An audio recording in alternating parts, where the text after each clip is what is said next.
Let's go into our document and go navigate to IA. Let's look for IA, F, IA-6. All right, Authenticator feedback, right? This is the control. What is this control?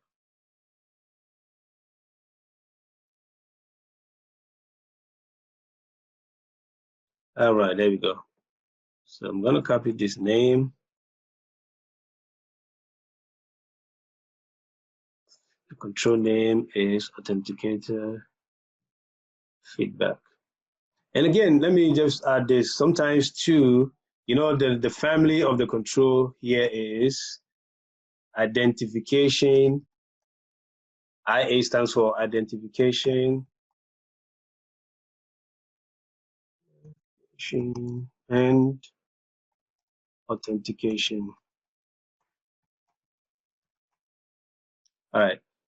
So for the control name, I think it's advisable that we bring the parent name first. So that's going to be identification.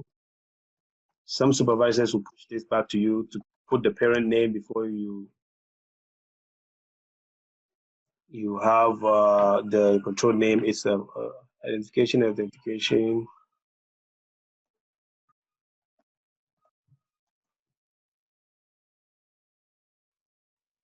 Authenticator feedback. Not everybody will ask you to do that, right? Because the 6 stands for the authenticator feedback, and then the IA will be identification, authentication. But as you have it here, that's fine. But some people want to see the entire listing like that. So you know the two. You can have it just unsuccessful login attempt or access control space unsuccessful login attempt, or you could do it this way. Whatever way they wanted to do it, you know, it's fine. What is the control? This is the control. What is the control saying? This is what we are going to test to make sure that it is being implemented in the environment. It says that the information system obscures feedback of authentication information during the authentication process to protect the information from possible exploitation used by unauthorized individuals. This control is straightforward, right? All right, so who's testing it? It's me.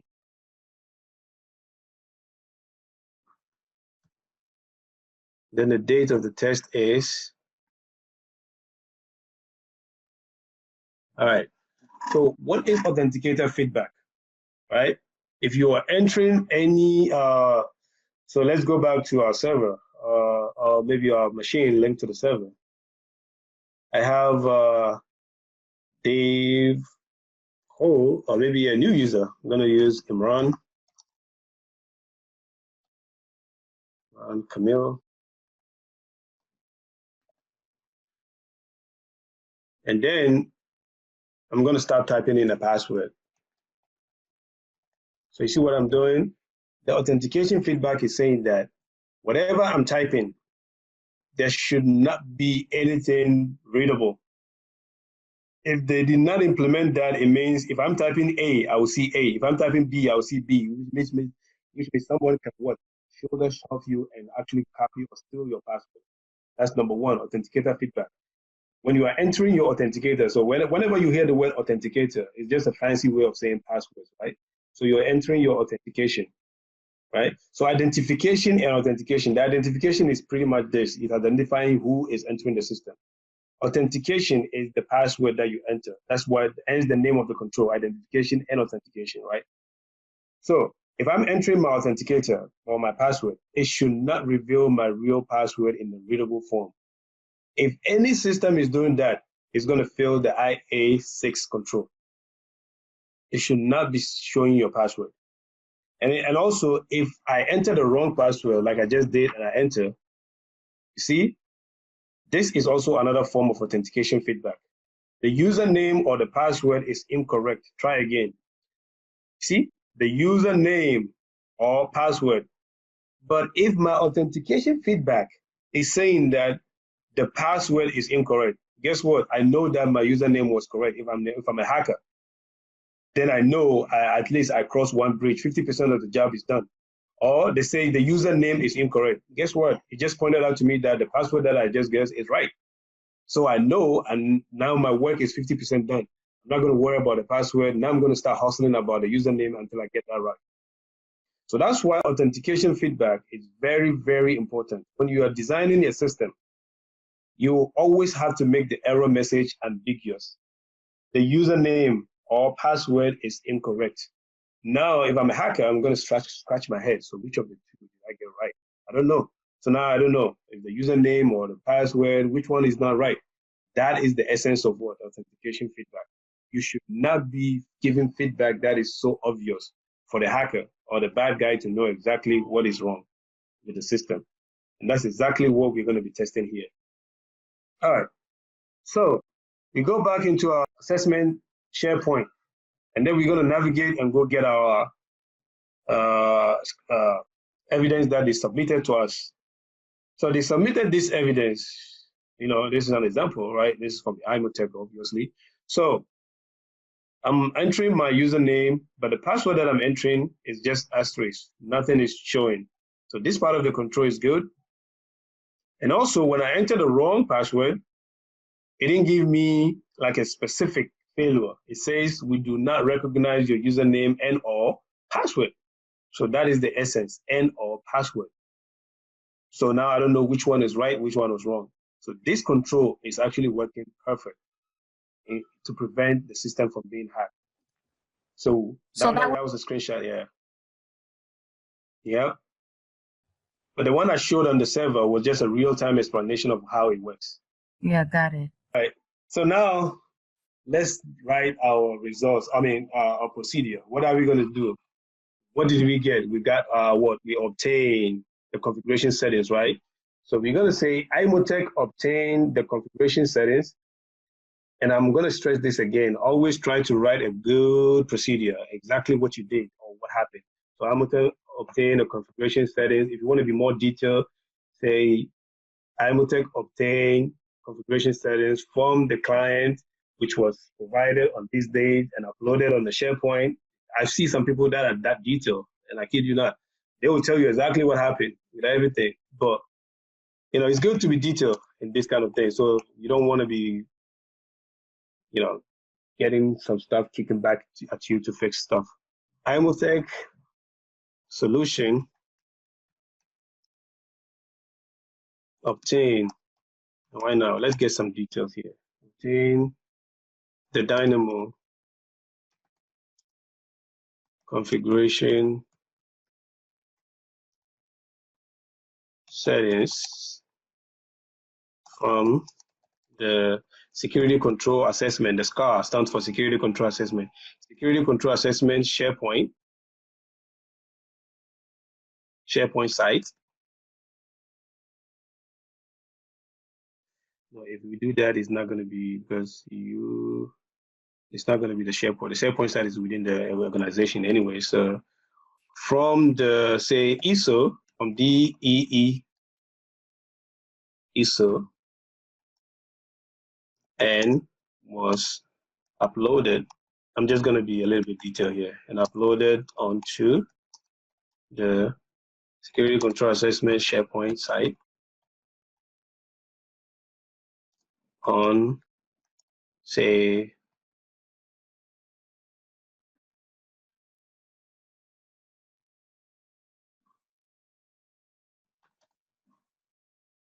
the configuration settings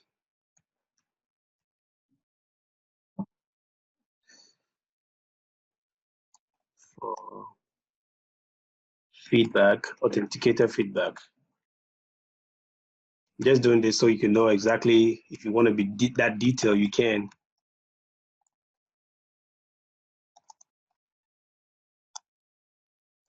From the DEE ISO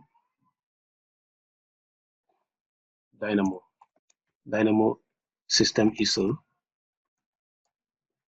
and was uploaded onto the SCAR SharePoint on that day, this day. The configuration settings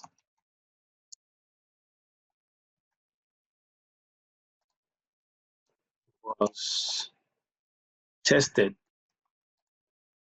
to determine if the system, then now you can copy, you can borrow this wording.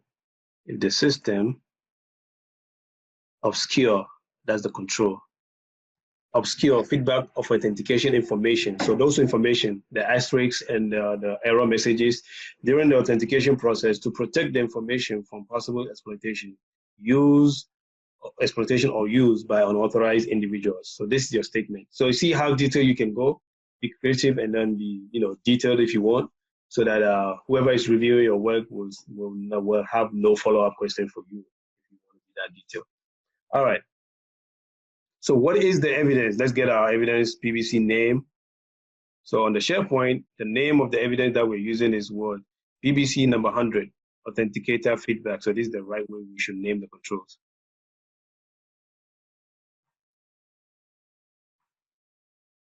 So we have PBC number 100, and this what? IA-6.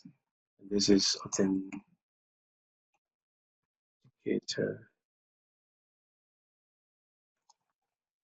Feedback. So that's why it takes about 3-4 months for a team of what, 5-6 people to finish the testing, because there's a lot of controls, and you're going to be doing this thing. Whatever control has been assigned to you, no one person can possibly do all these controls. They're going to assign controls to people as a team, and everybody will be testing and then uploading their test result on the SharePoint, and the supervisors will go in there reviewing it. So, all right. So now let's go over our results. Assessment. Okay. Yes. So can we go back to the assessment procedure? All right, sure. Yeah. Same like okay. Over there, when you started, you said like Amotech solution obtain the Dynamo configuration setting. Or is Authenticator or Authentication Feedback? Yeah, Authenticator. Okay. That's the name of the control. Thanks. Good catch. Yep, Authenticator Feedback. Yeah, that's it. You're right. So before I move on, let's look at how you do your spell check. So each sheet, when you're done, always go to the review and do a complete spell check. This one, see, everything is fine. You know your spreadsheets are on point before you submit them. All right. So now let's go to any more questions before we go to the assessment result. All right. So you're going to say per the testing. Remember, this is a screenshot, so we're going to follow the same convention as the word 853A. If you're looking for a screenshot, you use the word testing. If it's a document, examine. If it's interview, obviously interview. All right, so per the testing,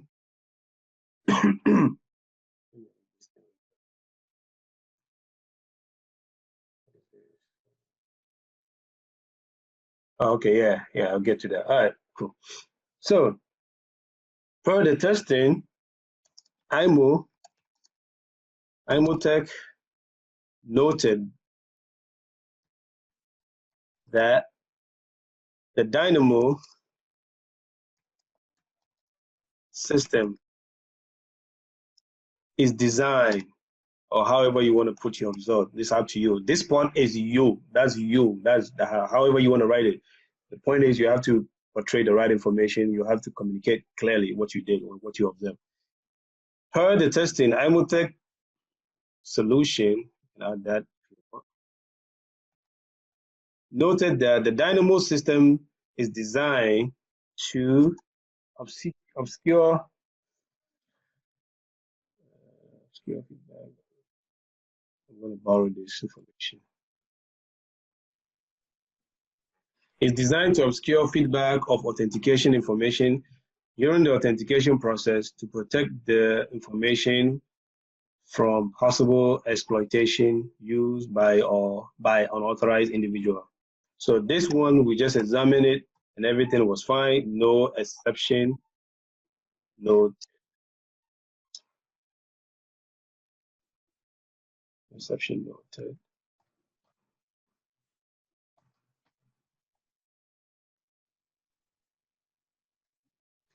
But if we're just going to say that, okay, let's just use even though this was passed, I'm just going to say exception noted. Just so you see how we document that as well. So exception noted. Maybe we determined that when we were entering our password, the password was not giving us asterisks. It was just giving us a whole, everything that we're typing in that we can actually read it on the screen. So that was the issue that we observed. So exception noted. So in here, the exception noted here, before you even put the exception noted, you have to really give your reasoning.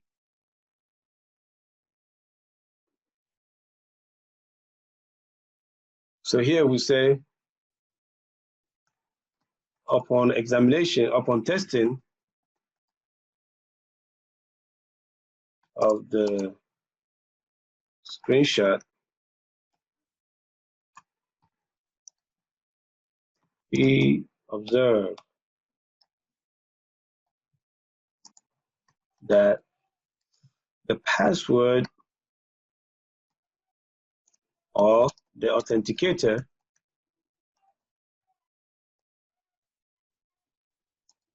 was revealed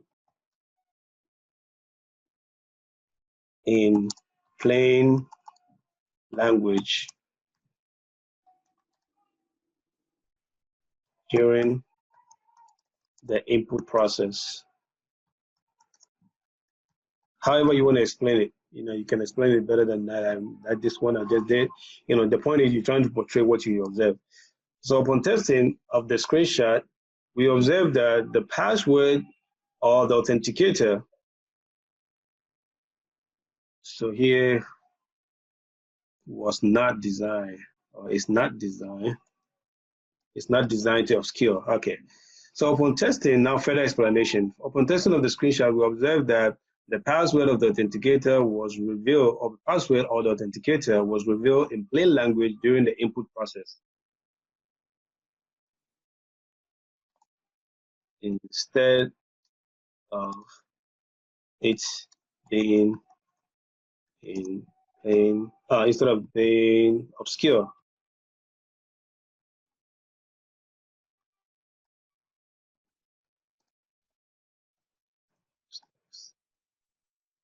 All right, so now our conclusion is going to be exception noted. That's going to be our conclusion. So we observe an exception to this control. This control did not function well, right? But if you want to give them credit for at least the other half of it, like this one here, that is not showing that it's actually saying that username or password was that as an ambiguous statement. That you can give them credit, and then say you can add that one here.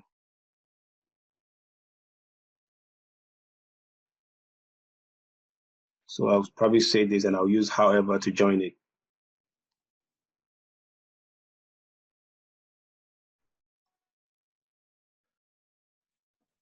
And this is entirely you, man. This is English, however you want to communicate it, whatever you observe.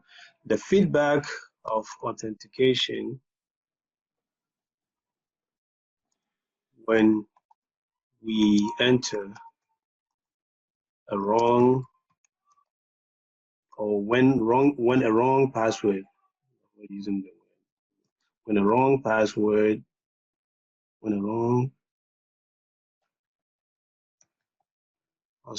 was entered,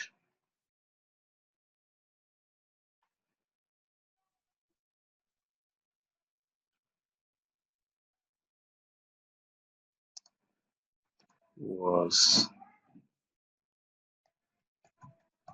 working effectively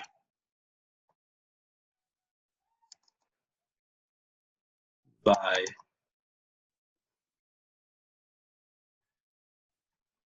revealing an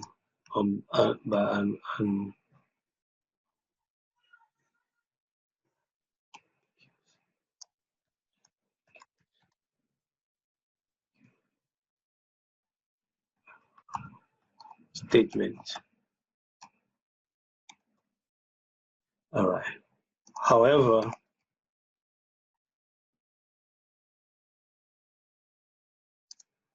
now we can join the two. However, upon testing the rest of the control, blah, blah, blah. So we have an exception noted. So the exception noted is actually for the second part of it that is not in asterisk, right? So this is, again, this is how best you can. You have to be a very good narrator to narrate whatever you observe, right?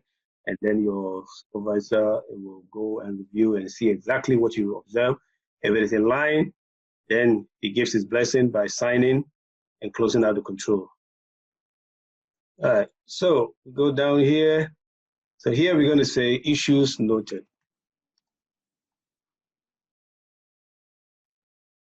So what is it? This is not going to be 100% satisfied, and it's not going to be completely unsatisfied. So you're just going to say partially satisfied. Makes sense how we write this. It makes sense how we went over this.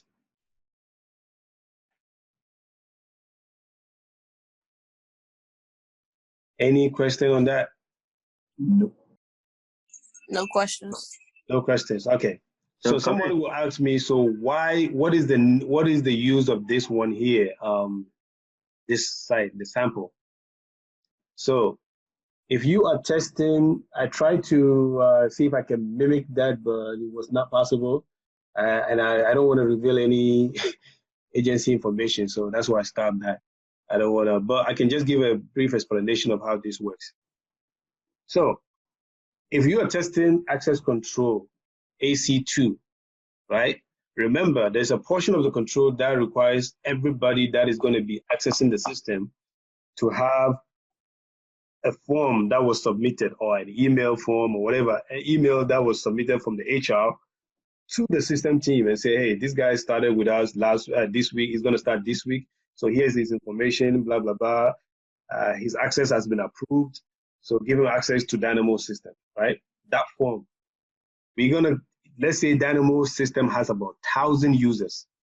If Dynamo system has about 1,000 users in the system, we cannot possibly go and start requesting the account creation approval form for all the 1,000 users. No, we cannot do that. The only thing you can do is we can go into the system, and then we ask for them. We cannot go. Our auditors cannot go into the system, but we can ask for the system administrators to send us the list of all the possible users, everybody that is a user on Dynamo. We want that list, right? So when that list is submitted to us, we go into that list. Then let's say we have 1,000 users. So what we're going to do is that there's a tool online. This is actually online, I believe. The tool is called Randomizer. You can use that Randomizer number generator, right? All right, so this is the link I was looking for. Randomizer. Yeah. So this is one of the best tools you can have. I'll send you this link. You can have it. You can save it. It's very good when you're testing controls that are like multiple, and then you want to take a random sample of those controls. Because you don't want to be, if you have 1,000 users, if they ask you to select 10% of that, you don't want to go in there and start doing it. As a human, you might not be random as possible, right? So the 10% of, what is it? I think it's 3%, right? It's not 10%, it's 3%. So we do 3%, 3 divided by 100 times 100, times 1,000, sorry. So we need 30 samples. So let's say we have 1,000 users on the system, but we cannot obviously test all the 1,000 users to make sure that everybody that has access to the system was actually approved to be on the system. So we use a tool like this called Randomizer.